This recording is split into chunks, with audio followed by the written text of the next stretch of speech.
Mohon perhatian, pintu teater 1 susah dibuka. Bagi para penonton yang telah memiliki tiket, silakan masuk melalui jendela. Terima kasih. Putra mahkota Aditya Warman sangat senang bertemu kembali dengan gurunya Arya Kamandanu. Sekilas di dalam benaknya, teringat puluhan tahun silam bekas Panglima Besar Majapahit itu mengajarkan dirinya ilmu kanuragan. Begitu juga Arya Kamandanu.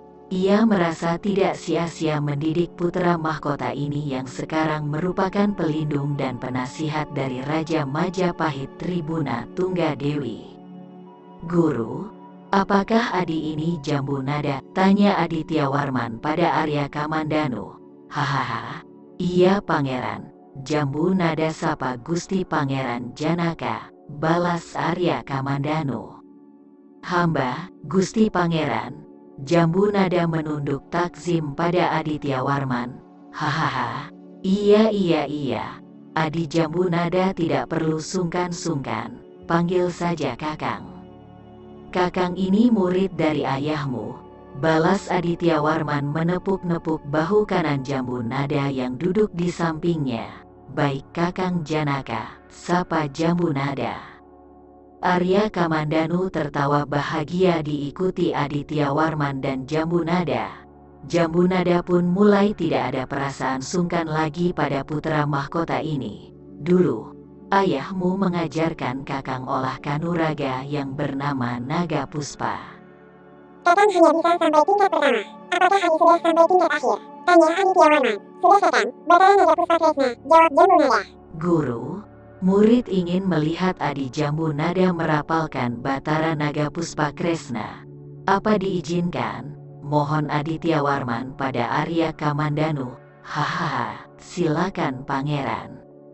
"Jambu nada tunjukkan Batara Naga Puspa Kresna pada kakangmu," jawab Arya Kamandanu. "Baik ayah, Kakang Janaka. Sekiranya ada yang kurang tolong diarahkan," ujar jambu nada lalu beranjak dari bali-bali itu, melangkah ke halaman yang cukup luas di sana. Jambu nada merenggangkan kakinya. Dia mengalirkan tenaga dalamnya. Disiapkannya tenaga dalam khusus untuk mengeluarkan kekuatan Batara Naga Puspa Kresna.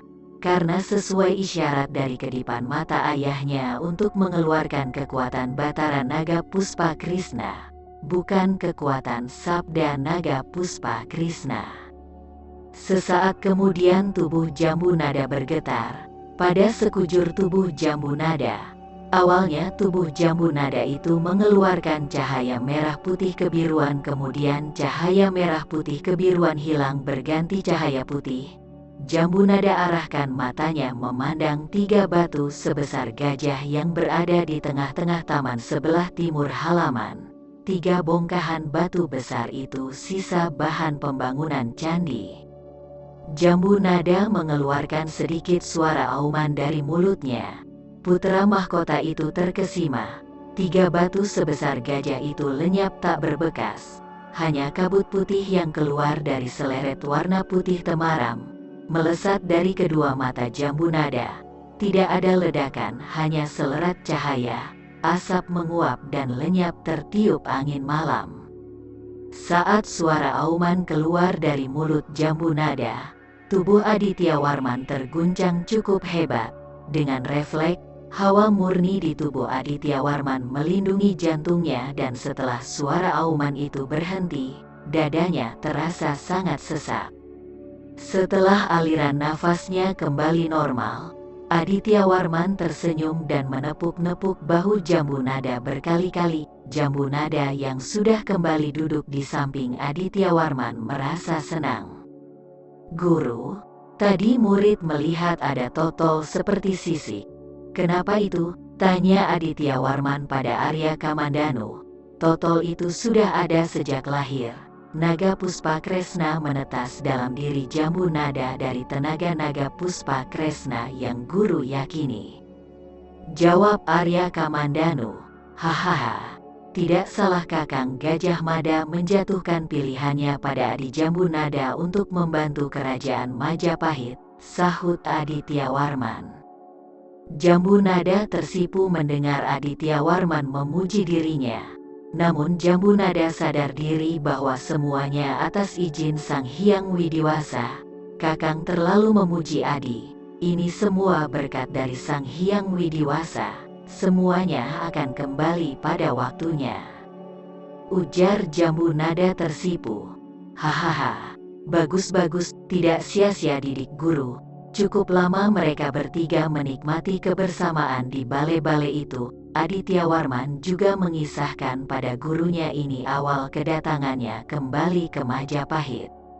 Siapakah Adityawarman sang putera mahkota kerajaan Dharmasraya Swarnabumi ini? Ratu Majapahit yang bergelar Tribuana Tunggadewi menerima kedatangan Adityawarman atau dikenal sebagai Pangeran Janaka yang merupakan saudara tirinya. Kakang, rencana pemindahan ibu kota dari Hutan Tarik ke Setrawulan Mojo sudah dalam pelaksanaan sesuai amanah Ibu Suri Gayatri. Kami menunggu kepastian Kakang bergabung langsung dalam pemerintahan Majapahit ini yang sangat membutuhkan pemikiran Kakang. Pria tampan bermata kejora itu berdeham sejenak. Apa yang dikatakan junjungannya yang termasuk saudara tirinya itu sudah ia pahami. Sebelum Adityawarman menemui undangan rahasia dari Ratu Majapahit ini di Kaputren, dia dan Gajah Mada telah bertemu dan membicarakan ajakan dari sang ratu ini. Adinda Ratu, berkat restu Sang Hyang Widiwasa lah rencana ibu kota baru Majapahit bisa terlaksana sesuai rencana walaupun ada bentrokan kecil dari sisa gerombolan pemberontak Sadeng di saat beberapa rombongan dari Hutan Tarik ke Setrawulan sesudah Adinda Ratu sampai di Setrawulan ini. Ujar Adityawarman. Iya Kakang, juga tidak terlepas dari kecakapan Mahapatih Gajah Mada dan Kakang sendiri. Bagaimana Kakang? Sahut Tribuana Tunggadewi menunggu jawaban atas pertanyaannya. Adityawarman tersenyum dan timbul kenakalannya untuk mencandai adik sepupunya ini. Hahaha, Adinda Ratu. Apa Adi Pangeran Cakradara tidak mengajak Adinda Ratu menikmati indahnya taman di timur istana ini? Ujar Adityawarman, jika kata-kata ini dikatakan oleh orang lain selain Adityawarman, sudah pasti orang itu akan tinggal nama. Kakang selalu bercanda. Sahut Tribuana Tunggadewi agak kesal. Ratu Majapahit ini sangat menyayangi saudara tirinya ini, begitu juga dengan Adityawarman. Hahaha. Kakang sepenuh jiwa raga berusaha membangun Majapahit bersama Adinda Ratu. Apa pernyataan Kakang ini cukup menutupi dahaga Adinda Ratu? Ujar Adityawarman menatap Ratu Majapahit ini dengan mata yang jenaka. Tribuana Tunggadewi tidak bisa membendung kegembiraannya setelah mendengar langsung pernyataan kesetiaan Adityawarman saudara sepupunya ini. Tanpa sengaja Ratu Majapahit ini memeluk saudara tirinya yang duduk di samping kirinya. Kaputren Ratu Majapahit ini terlarang bagi siapapun kecuali para dayang kepercayaan Tribuana Tunggadewi dan kerabat dekat Majapahit yang diundang khusus. Adityawarman mendorong pelan kedua bahu bidang Tribuana Tunggadewi. Hahaha, Adinda Ratu terlalu ceroboh. Adinda sekarang adalah Raja Majapahit, bukan Putri Majapahit seperti dulu bisa seenaknya memeluk Kakang, ujar Adityawarman mengingatkannya. Kakang, gumam Tribuana Tunggadewi lirih. Mata kedua saudara sepupu ini bertemu, tak dipungkiri. Mata mereka bersatu mengungkap kembali kisah kasih mereka berdua di saat masih remaja. Pernah ada asmara terlarang di antara mereka kala itu. Namun hubungan itu ditentang Raden Wijaya ayah mereka, pendiri kerajaan Majapahit. Karena hubungan itu, mau tidak mau Raden Wijaya meminta Adityawarman kembali ke Swarnabumi. Putra Dara Jingga ini akhirnya kembali lagi ke Majapahit sebelum Tribuana Tunggadewi diangkat atau ditasbihkan sebagai Ratu Majapahit menggantikan Ibu Suri Rajapatni Gayatri yang akan meninggalkan hal-hal keduniawian dengan menjadi biksuni. Ada banyak kegiatan yang dilakukan Aditya Warman setelah beberapa hari berada di kota Raja Majapahit. Di antaranya dengan mengunjungi Singasari yang merupakan tanah leluhurnya karena sanak keluarga Dyah Adwaya Brahma Mahesa Anabrang, ayahnya, berada di Singasari. Akan tetapi, untuk kunjungan ke Singasari itu, Gajah Mada tidak bisa menemani karena harus berada dalam keadaan siaga menghadapi perkembangan yang tidak terduga terkait gerakan yang sedang dilakukan Keta maupun Sadeng. Di Singasari, Aditya Warman menginap semalam dan melanjutkan perjalanan mengunjungi Simping. Aditya Warman juga menabur bunga di makam Raden Wijaya yang sangat dihormatinya dan makam Sri Jayanegara, saudara tirinya. Demikian larut Aditya Warman manakala melantunkan puja mantra doa. Di makam Raden Wijaya, makam Sri Jayanegara, dan makam bibinya, Dara Petak, Aditya Warman juga memberikan penghormatan ke makam Ibu Suri Pratnya Paramita dan Ibu Suri Narendra Duhita. Aditya Warman juga menghabiskan waktu amat banyak melayani berbincang dengan Ibu Ratu Biksuni Rajapatni Gayatri. Sebagai pemeluk Buddha, Aditya Warman amat haus ilmu pengetahuan agama Buddha. Karena minatnya yang demikian besar, Aditya Warman sampai menghabiskan waktu beberapa tahun di negeri Champa dan negara lainnya yang memiliki pendidikan agama Buddha yang telah maju. Amat betah putra mahkota dari Swarna Bumi itu berbincang dengan Ibu Ratu Biksuni sampai lupa waktu. Demikian pula dengan Prabu Putri Sri Gitarja dan Prabu Putri Dyah Wiyat. Di samping pada dasarnya masih ada hubungan darah secara langsung, Prabu Putri Sri Gitarja menganggap Aditya Warman benar-benar sebagai saudaranya. Ada banyak rasa ingin tahu yang dilontarkan Prabu Putri Sri Gitarja mengenai negara-negara tetangga yang lebih jauh tempatnya dari Swarna Bumi. Pun Prabu Putri Dyah Wiyat tak kurang minat dan rasa tertariknya ketika Aditya Warman bercerita perjalanan panjang yang ditempuhnya sampai ke negeri Cina. Hadiah kain sutra dengan warna yang sangat indah yang diberikan kepada Prabu Putri Sri Gitarja Tribuana Tunggadewi Jayawisnuwardani maupun Prabu Putri Dyah Wiyat Raja Dewi Maharajasa diterima dengan senang hati. Pun demikian hubungan yang terjalin secara pribadi antara Patih Gajah Mada dan Aditya Warman terjalin sangat erat. Kepada Aditya Warman, Gajah Mada banyak bertanya tentang negeri-negeri di arah matahari tenggelam. Gajah Mada akhirnya tersadar, di atas langit rupanya masih ada langit, di arah batas barat rupanya masih ada yang lebih barat lagi. Gajah Mada mencatat sebuah hal yang sangat penting, bahwa lakon kedatangan utusan negeri Tartar bernama Menghi yang dipotong telinganya oleh Raja Kertanegara rupanya bukan hal yang boleh dianggap sederhana. Gajah Mada layak curiga, ke depan mungkin masih akan ada lagi utusan atau penyerbuan yang akan dilakukan negeri Tartar dalam rangka peluasan wilayah yang mereka lakukan.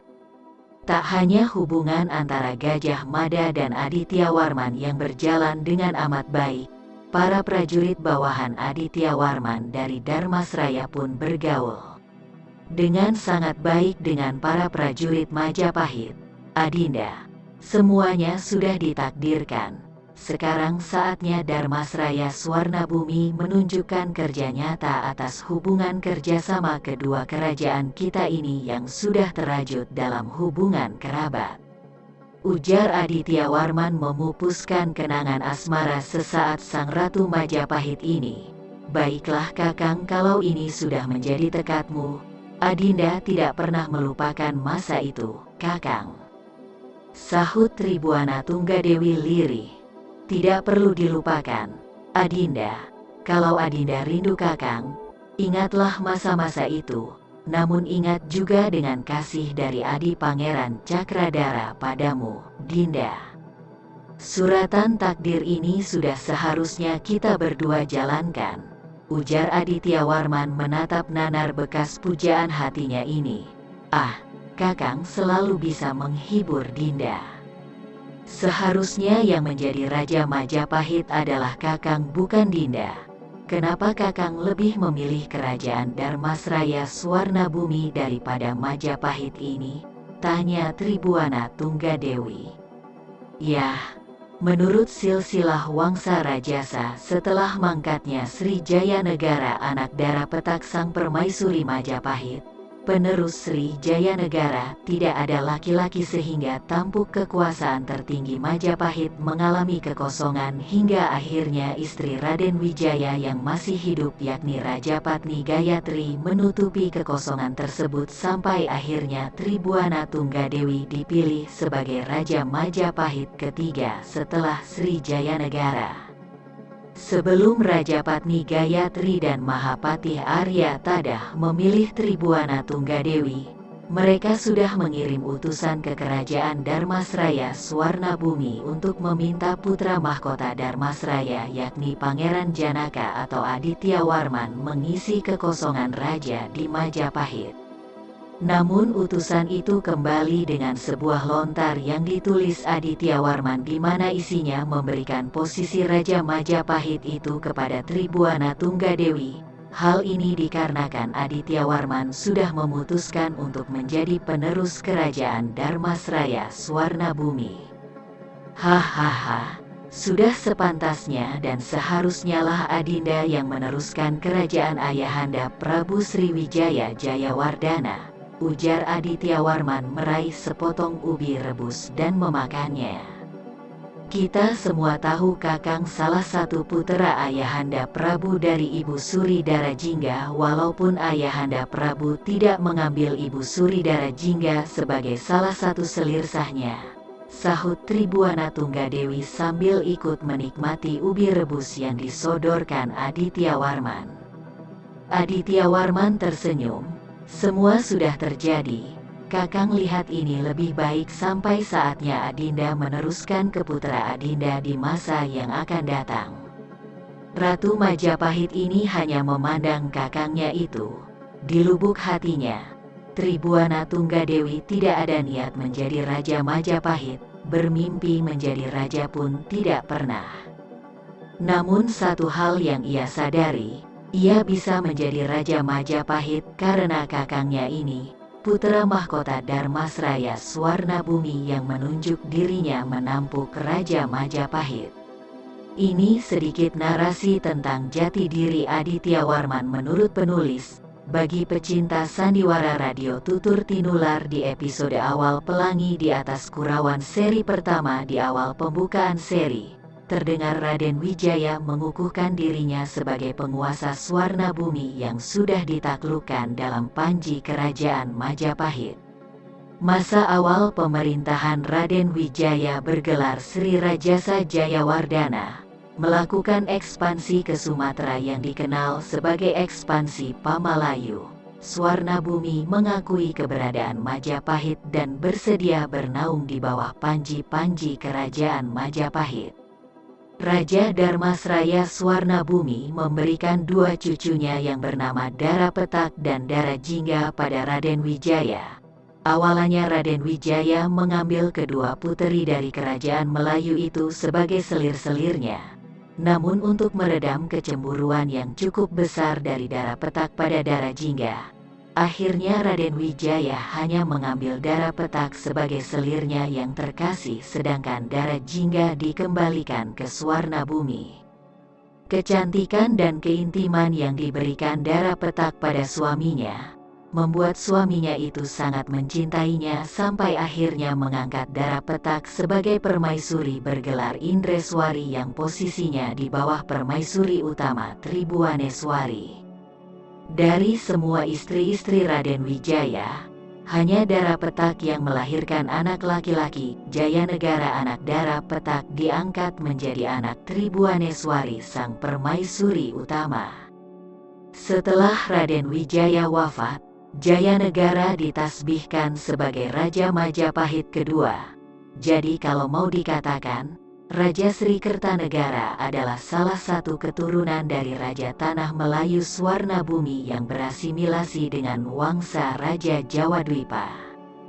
Dara Jingga yang hamil anak Raden Wijaya dipulangkan ke Swarnabumi oleh Mahisa Anabrang, salah satu senopati kerajaan Majapahit penerima amanat rahasia Raden Wijaya. Entah bagaimana, Dara Jingga dan Mahisa Anabrang akhirnya menikah di Darmasraya Swarnabumi. Mahisa Anabrang diangkat menjadi Raja Darmasraya. Mahisa Anabrang sangat menyayangi Adityawarman, putra pertamanya dari Dara Jingga. Di usia 8 tahun, Adityawarman ditasbihkan sebagai putra mahkota. Semasa hidup sampai wafatnya Mahisa Anabrang sebagai suami sah Dara Jingga, ia tidak pernah tahu Adityawarman bukanlah putra kandungnya melainkan putra kandung Raden Wijaya. Namun di kalangan para istri Raden Wijaya mengetahui hal itu dan menjadi rahasia di kalangan istri-istri Raden Wijaya yang tidak boleh dibicarakan sampai kapanpun.